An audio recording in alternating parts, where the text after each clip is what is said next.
Today we are in conversation with Tim Porter, the founder and CEO of Kare Knowledgeware.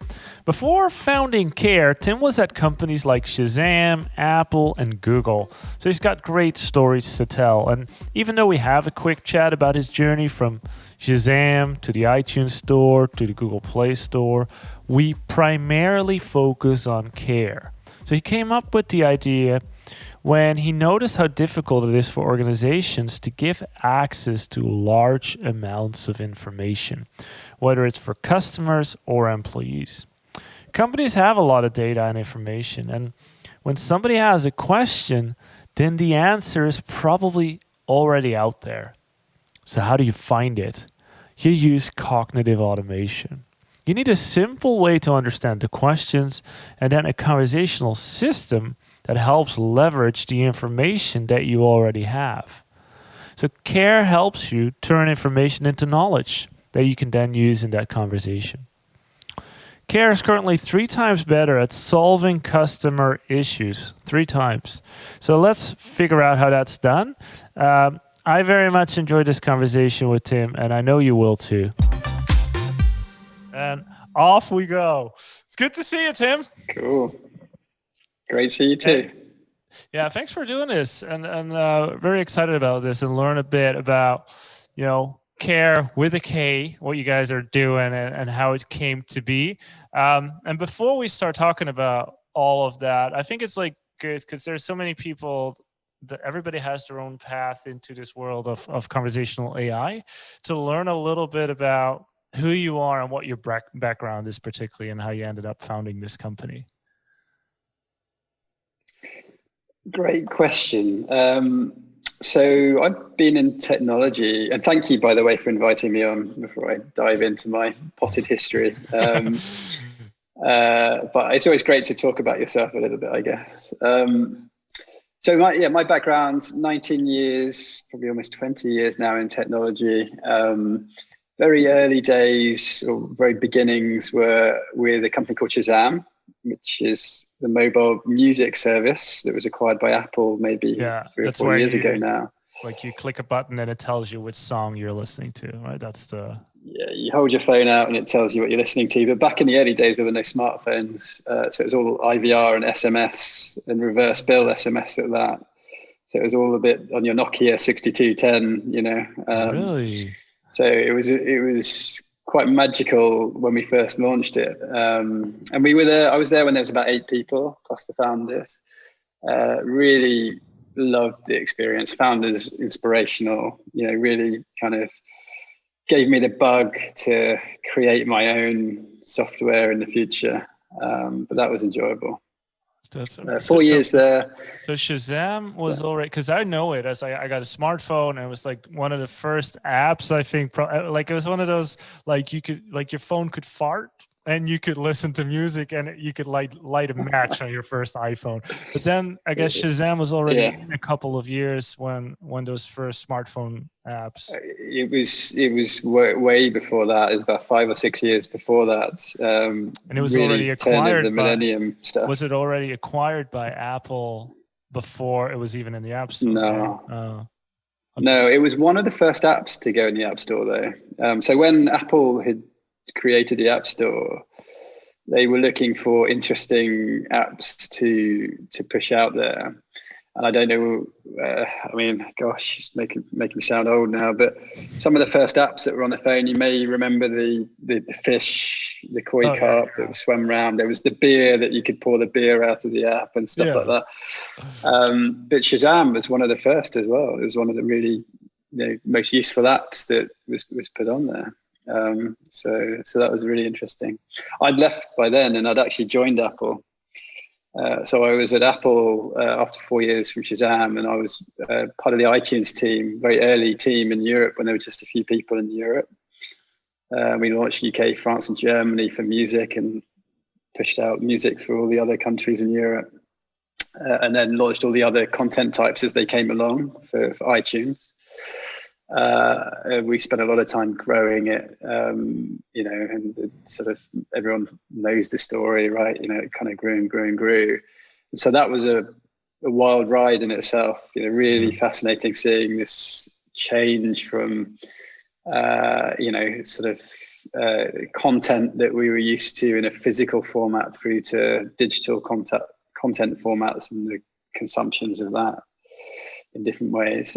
After that, I kind of left Apple after about 6 years, loved it, fantastic company. Went to Google around the time that Android had been acquired by Google, and spent some time in Mountain View on the mothership, as they say. And we were kind of given the task of creating a content ecosystem. There's about 10 people at that point within Android to sort of monetize and kind of do what we did with iTunes. And we did what we did with iTunes in probably about, sort of after building it, in about sort of a fraction of the time. And there was, a lot to learn from it, but it's what became Google Play. And then I came back to Europe. And what was interesting at Google, this sort of leads me on to what I'm doing now, and the reason for this is, Google is an amazing place with, incredible people. But there's a huge amount of information to digest. It was very difficult to find what you need as you need it. Lots of people building their own internal systems. It was kind of pre-Google Docs and all those kind of services. And it kind of struck me that, there's a huge focus on sort of artificial intelligence and machine learning for the end consumer through things that are consumer based, like the iPhone and Android phones and things like that. And you got sort of Alexa and stuff like that. But what people weren't focused on was really leveraging businesses' knowledge that customers need, or businesses' knowledge that their employees need, and helping them find it and not wasting the time so that you end up going back to email all the time to search for that document that you had like weeks before or whatever.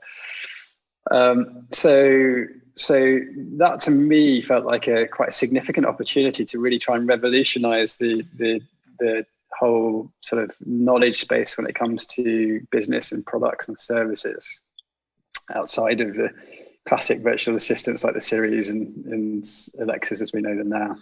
Were you an entrepreneur looking for a problem big enough to sort of take the step, or was the problem so big that you're like, now I guess I gotta become an entrepreneur now and start a company? It's a difficult question to answer, because ever since I left Shazam, I always had like a little idea book. So I'm always kind of, that would be amazing, right? Write it down, add it to that list, save it for another time, come back to it. But this was probably the first one that felt like it was the technology was available, the need was there, it wasn't too early. And there was a significant opportunity to grow it and land it, in a way that was going to be easy enough to do. And the reason I say that is because Shazam was amazing, but it was before its time. So although it grew quickly, it took a long time until the iPhone came to really explode. And when it comes to things like startups, it's as much about timing as about the idea.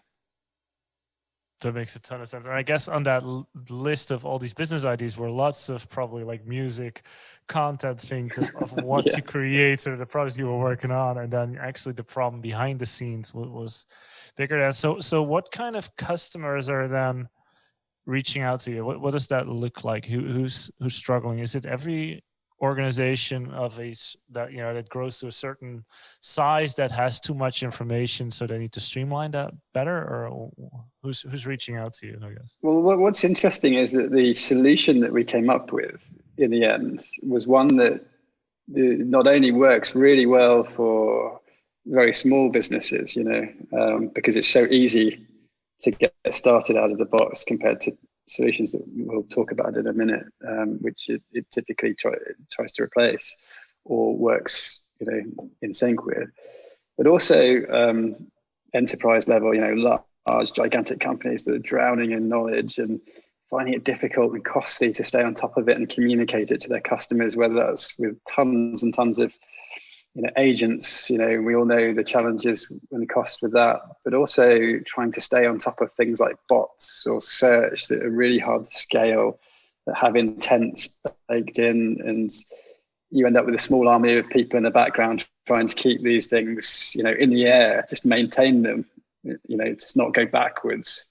And really, when we looked at this problem, for us, it was all about, is it possible to create something that understand what your customer needs without a huge amount of effort put in to create the knowledge, stay on top of the knowledge, maintain the systems, like you do have to do with many bots in today's world.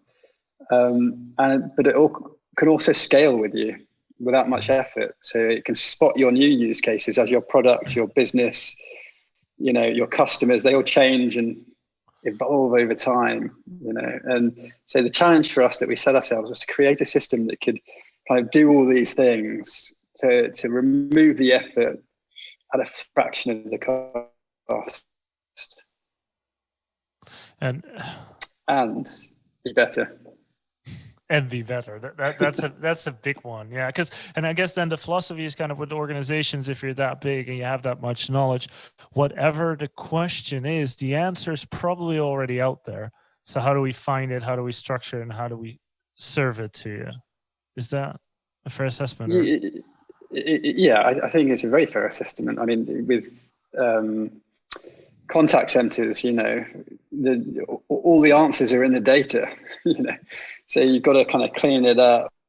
But if you want to launch something that automates, which is kind of what we're talking about here, sort of knowledge to customers to solve their needs, their questions, their requirements, you need to know what it is that they want. So that those answers are in the data, and you have to clean it, and then you have to then sort of understand what their intents are. So in today's systems, you have to probably label the data after you've cleaned it. You then have to train it through whatever the systems are that you might use. And there are tons of systems out there, from the big American giants have them to, sort of smaller European or US based businesses that are focused in this space. But ultimately they're all sort of intent based, or they use search at scale, which doesn't give you the focus or the dialogue or the ability to have conversations. So what you want is a simple way to understand what it is that your customers need answering, and be able to then deliver them a system that they can switch on literally within 15 to 20 minutes of using it. If you're small to mid-tier business, if you're enterprise, probably takes you maybe 2 or 3 hours, and then you've got a conversational system that is working for you. And it's better. I mean, when we sort of do a like for like comparison, which you can do, because once you've got the data, you can compare these things. We're 3 times better, in terms of our ability to resolve customer issues and serve customer issues, and also it helps you to increase revenue when you're doing that, and churn and all those kind of wonderful things that come with these kind of products. Yeah, and what I like about it very much is that if because I come from the world of conversational AI, and then the problem is always, how do you manage content? Because there's you need to update and maintain and improve the AI system, the chatbot itself. But then there's always the issue of, okay, but now we have to manage content at multiple places. What if we do a little update here?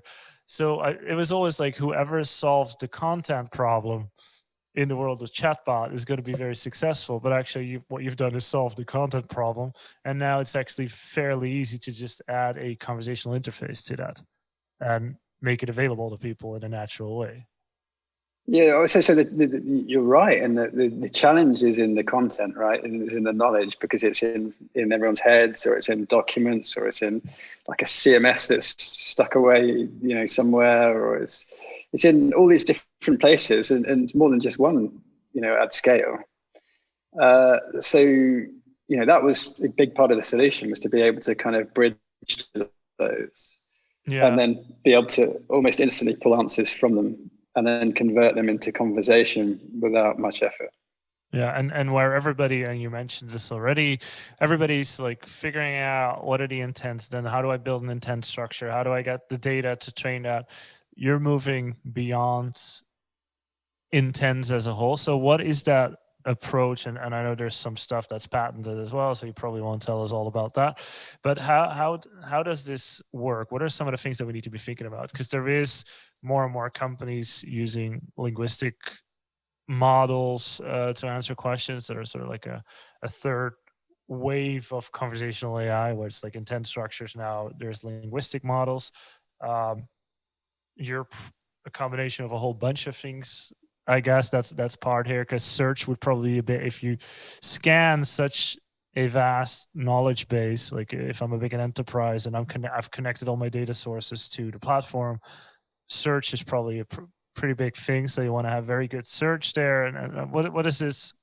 What can you tell us sort of what's going on behind the under the hood? Yeah, I'm happy. I'm always happy to share everything. So, let's just take search for 1 second, and then I'll answer to your previous question. So, search is expensive, right? At scale, and that's why most of today's kind of search, whether you're taking something open source, like sort of Elasticsearch approach to an algo, it can become expensive quickly because of the amount of queries that run through the system. And that's why, to make it more cost effective, you don't search everything. You search different, like titles or different bits and pieces. So that's a problem that comes along with search. We talked about the problem with bots, with the intents and the training and the resource that needs to go into it, and the fact that you've got to just stay on top of it. So to answer your question, what is it we do to solve those problems? So we set out with a sort of with an intent focus in our first iteration of the product, and we quickly realized that it just wasn't going to work for all the reasons we discussed. So we kind of chucked it out the window. It was like a year and a half of work, and it was painful to do, but we realized if we really want to truly solve this, we really needed to look at it from a different angle. And so we started from the perspective that you don't need intents. Imagine that, like, forget about intents. That you can literally just connect your knowledge and it just works, and then you can improve it on top of it, and the improvement then allows discovery of new use cases that you might see coming through, that you can then click one button or two buttons and you're away, and the conversations can happen. So the bottom line here is, in terms of how it works, is we're able to, by language,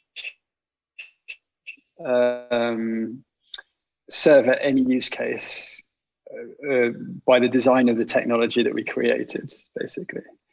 And beyond that, once we start to plant answers in terms of search-based answers, so you ask a question, you get an answer, the system's able to then start recommending how you can improve the system. And one of the biggest things that we believe is that the system shouldn't just self-learn. I mean, we've all seen the experiments that have happened with the large companies where bots kind of get a bit out of control and are offensive and abusive. So we're a big fan of sort of what we would call AI parenting. So it leaves you completely in control. It's completely transparent.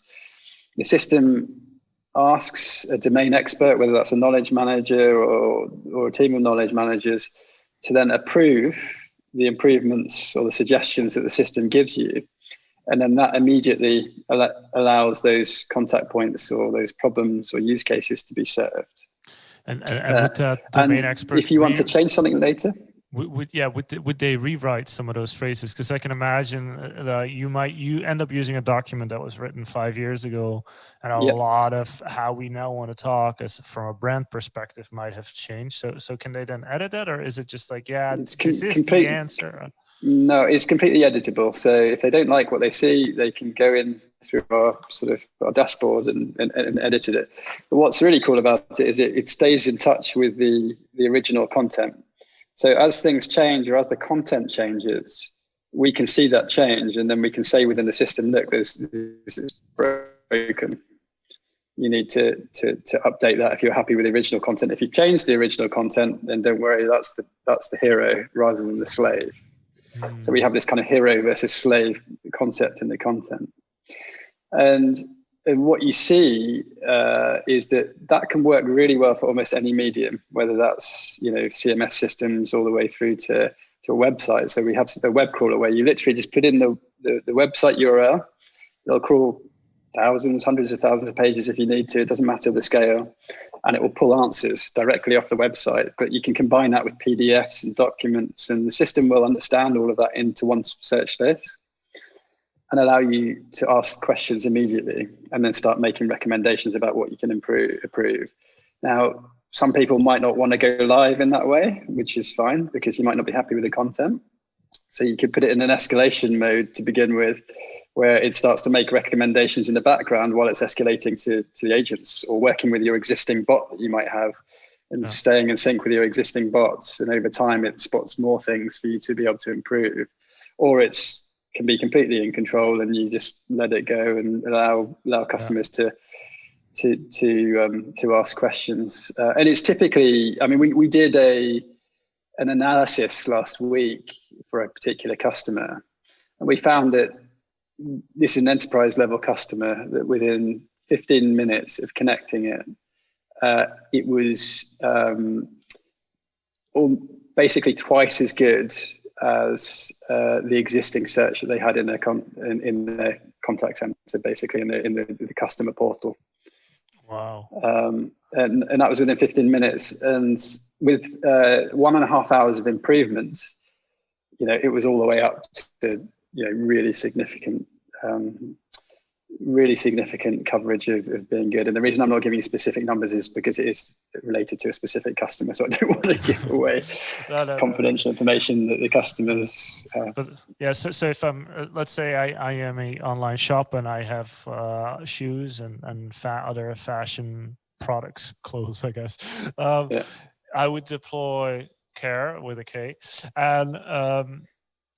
and I would have, my help desk portal. And so I would deploy that. I could have a chatbot on my homepage, and I would type, I'm looking for brand X sneakers, size this and that. It should be able to actually find information on those types of sneakers that meet my requirements. And if I would then ask a follow-up question based on what's your return policy, it should be able to then find that from like the help pages where those answers are formulated. Correct, but to kind of give you an even bigger sort of use case, I mean, that's a great use case, but just in terms of sheer amounts of knowledge, there was a pharmaceutical company we worked with that had tens of thousands of PDFs that were all pretty similar.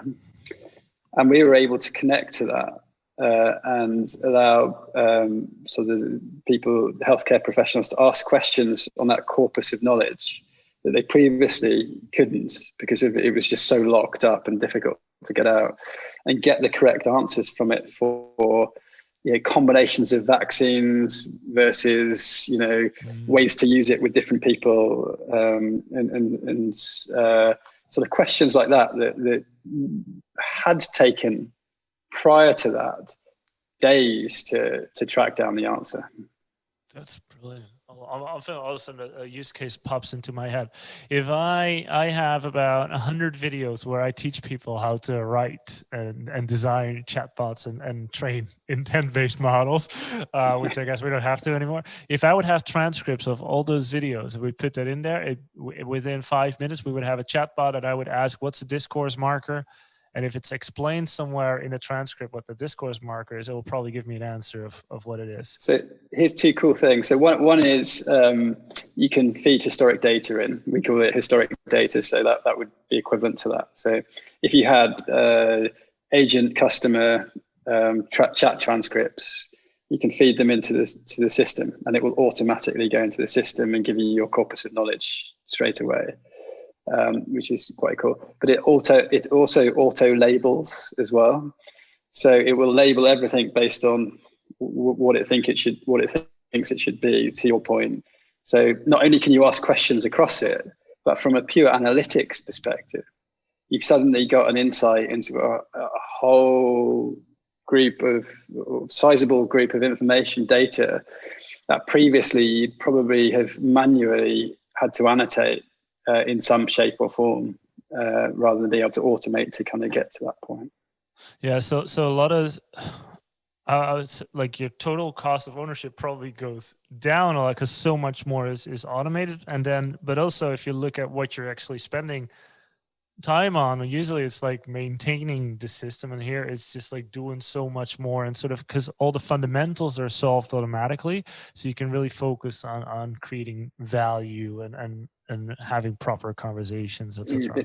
Yeah. Exactly, and we've always felt that your time should be spent on the most value that you can give to the business, rather than spinning the wheel and keeping things keeping the balls in the air. Really, it should be about spotting where the most value is and being able to serve those most valuable use cases. And it's a system that's capable of doing that. And then, because as we're talking, I'm thinking chat and text. I guess you know everything that is written can be said, but I guess if you would do this for voice, either on an assistant or on a web portal or on an IVR system, I can imagine like the content, a lot of times it will maybe get too much content from the system. So like you have to supervise that and edit that. But do you see lots of customers use Kare for voice applications as well, where your answers just have to be shorter and it just needs to be written different because of cognitive overload, etc.? Yeah, so today, no, we don't. We have probably one voice implementation. Like all of our customers pretty much use it sort of through, written digital channels, basically. But that's because that's where we've been focused as a business. So as we said, we got one that's sort of experimenting with it. So it's entirely feasible that it could work in sort of the your IVR and voice-based space. It's just that we haven't focused on that yet. And that's, as anyone knows, that's probably sort of created a new business or similar. You've got to start somewhere and you've got to really focus, and that's been really important to us, is just to stay focused. But it does work for voice as well, based on the experiment we did with that particular customer. So I'm sure that will be in our future. Yeah. In terms of the quantity of, it kind of doesn't matter whether you're speaking or you're typing, once it's converted, because everything's ultimately converted into text anyway in the machine. So what's interesting is, whether it's written or not, if you've got a large amount of text, so email doesn't work well, for example, with things like bots. Like someone's there sort of writing a story rather than saying just a few things, doesn't work very well. We've designed the system to be able to handle things like email as well.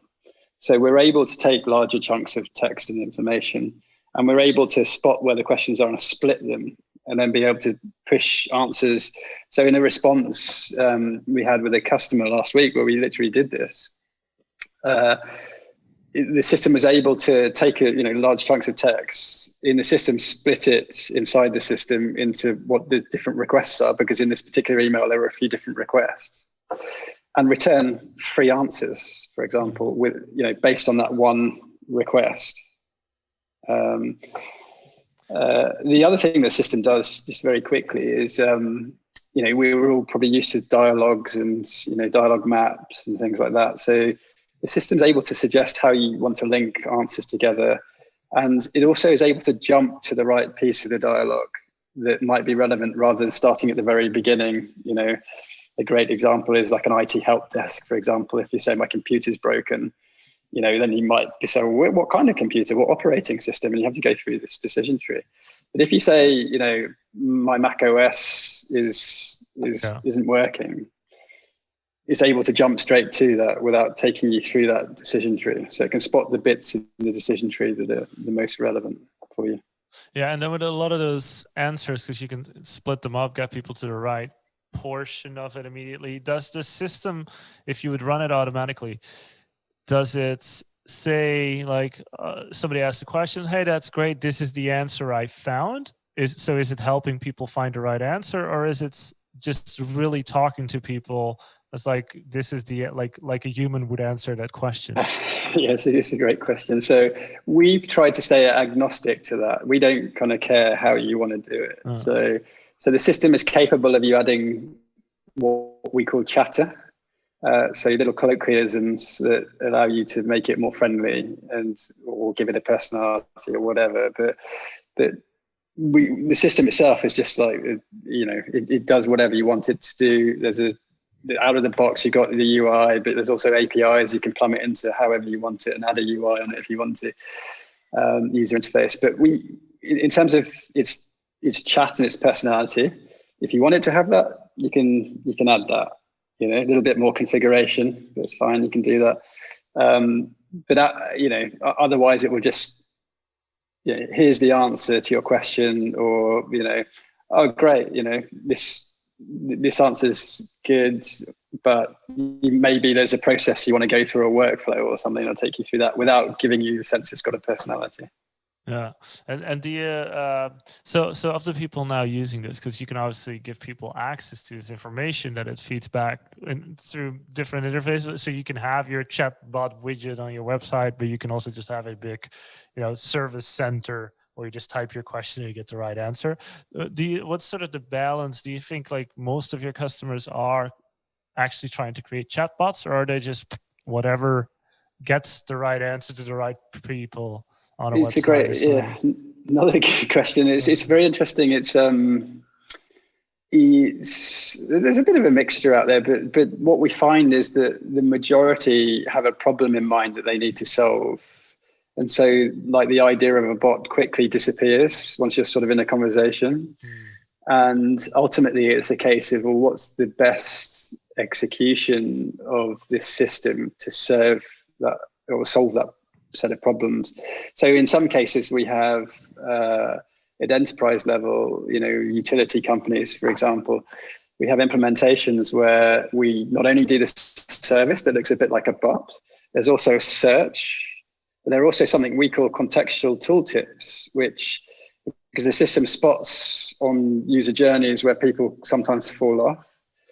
And so you can add these tooltips anywhere on a website and it can pop up and be like a bot and still answer your questions in those flows. So it can kind of push you back onto the journey that you might be falling off, whether that's a purchase journey or a complaint journey or a resolution journey, so it's able to do all those things. Then in the same implementations, we also have what we call assisted support. So the agents have their knowledge bases connected to the system and are being fed the knowledge. So we're answering where people need to speak to agents, we're answering that as well. So lots of different implementations, and in many cases, multiple implementations that can be undertaken. Really cool.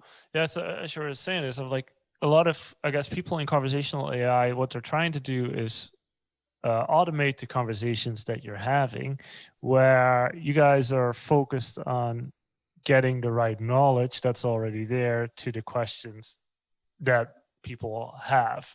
So it's like, it doesn't necessarily have to be a conversation. So the entire conversational AI industry is focused on automating the conversation, where sometimes you don't even need to have a conversation because it's actually about getting the knowledge that's already there to the right people. So here's an example. We have an example of a customer that in an insurance industry that's just didn't, the knowledge is so dense, it's in documents where people come in, am I covered to be able to go winter skiing? Is it buried in my insurance policy document somewhere, kind of thing?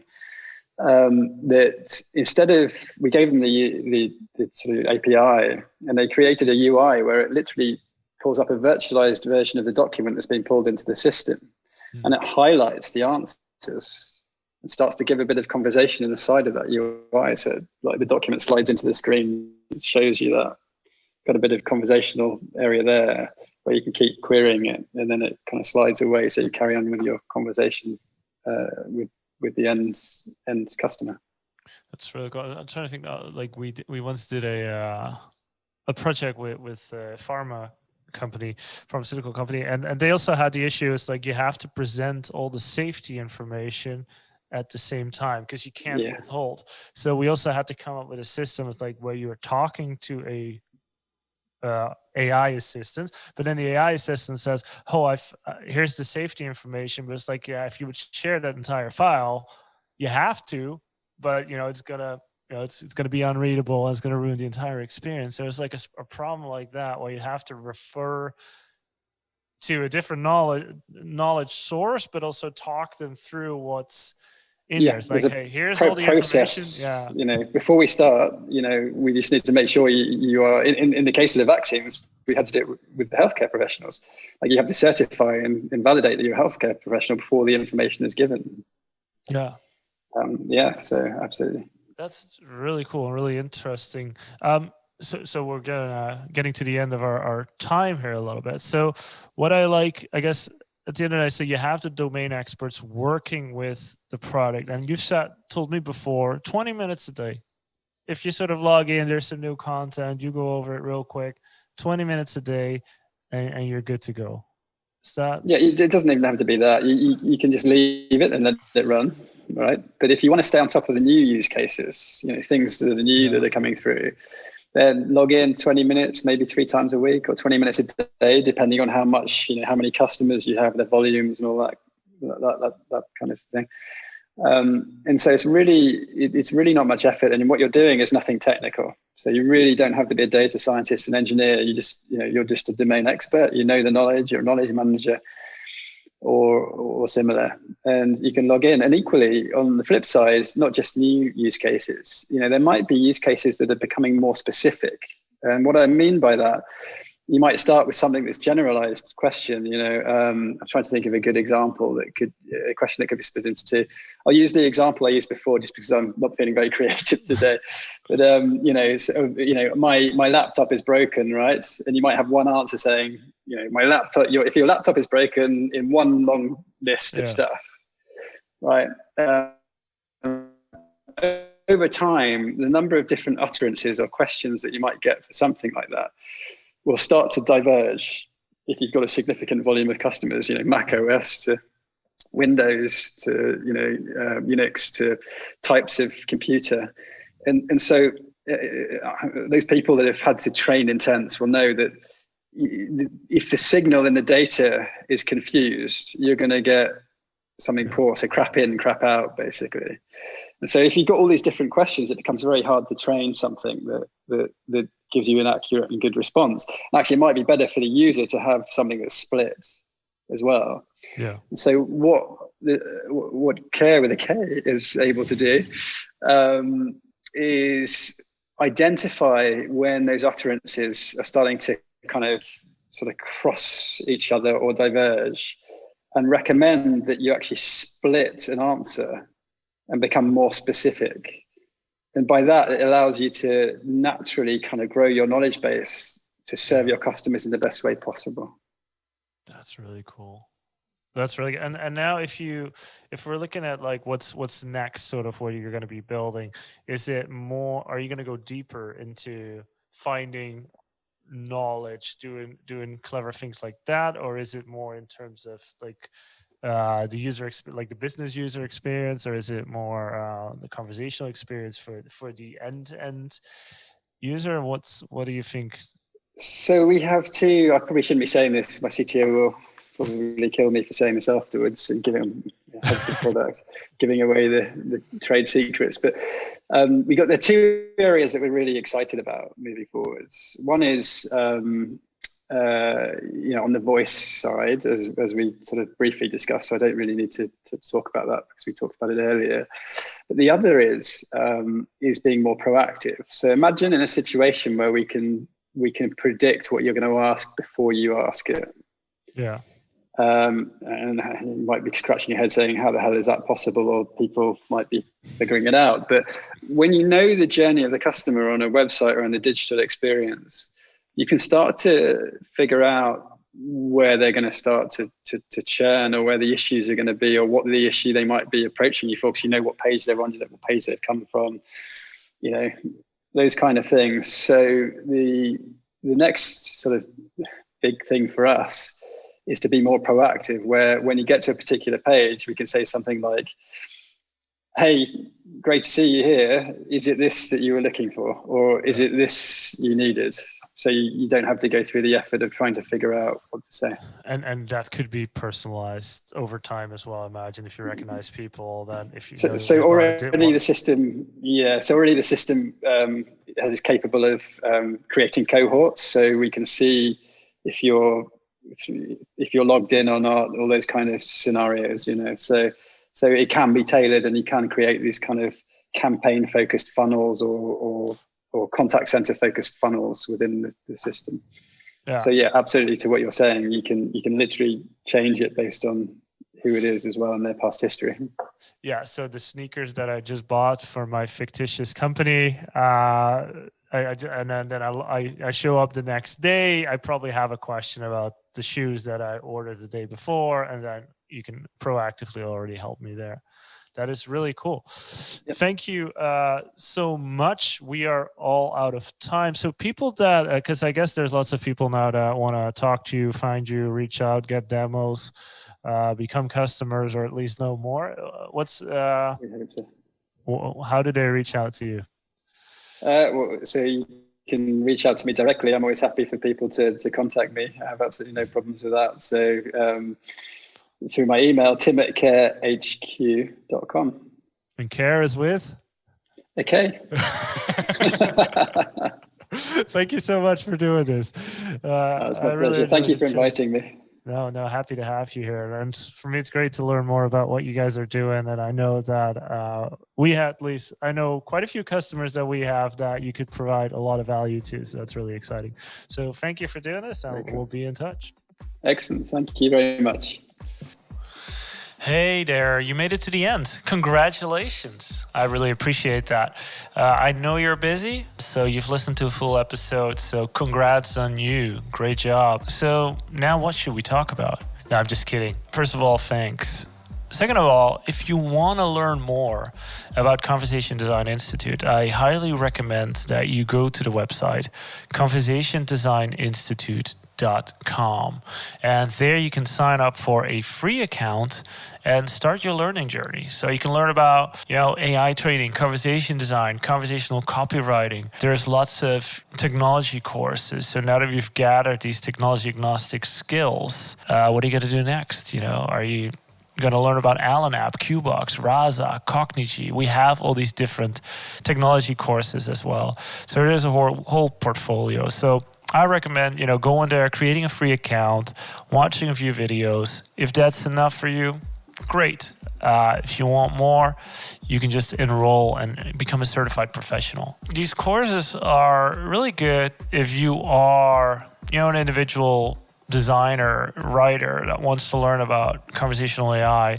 But if you're an enterprise and you're looking to skill up your team, lots of enterprises onboard their entire team to these courses to skill them up quickly. And it's also an option to add extra workshops with that and extra coaching sessions, so you quickly get that enterprise team where you want it to be. If that's a little too much, maybe there's also papers you can download on the website, maybe learn a bit about how we've helped Vodafone skill up 100 people in different countries, in different languages, using different technologies, creating the Toby chatbot in apps, on websites, in voice, all these types of things. So you can learn about that too. The best way to stay in touch, follow the podcast. You'll hear all the latest updates. Say hello on Twitter. HVDAM is my handle. Stands for Hans van Dam, obviously. Or just type in my name on LinkedIn. I post regularly. I like to engage with people there. So feel free to do that. So again, thank you so much for listening to this podcast. Happy to meet again for the next one.